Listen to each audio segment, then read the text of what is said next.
আসসালামু আলাইকুম ছোট্ট বন্ধুরা, কেমন আছো সবাই? তোমাদের জন্য নিয়ে আসছি আজকে হামুর মাছের রেসিপি নিয়ে। এখন আমি এখানে মাছগুলো ফ্রাই করে নিয়েছি আগে, তারপরে একটু মরিচ দিচ্ছি, একটু পেঁয়াজ দিচ্ছি, একটু কুচি করছি, এরপরে আদা রসুন কুচি, পেঁয়াজ কুচি দিয়ে দিয়েছি, এলাচ, দারচিনি, লবঙ্গ, তেজপাতা, পেঁয়াজ, মরিচ, টমেটো, কাঁচামরিচ সব কিছু দিয়ে আমি এটা রেডি করতেছি।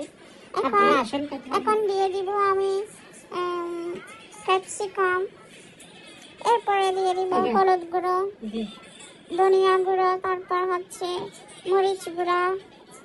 মরিচটা একটু কম দিয়েছি কারণ আমি ক্যাপসিকাম দিয়েছি, বেশি ঝাল হয়ে যেতে পারে। তো ছোট্ট বন্ধুরা, এখন আমি মশলাগুলো ভালো করে কষিয়ে নেব।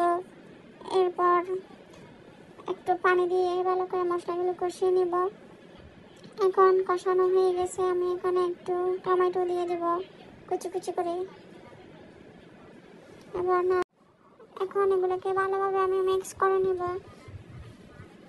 তারপর মশলাগুলো ভালোভাবে কষানো হয়ে গেছে, এখন মাছগুলো দিয়ে দিলাম। তারপর হালকা পানি দিয়ে মাছগুলো কষানোর জন্য আবার দিয়ে দিলাম। মাছ রেডি হয়ে গেছে এখন।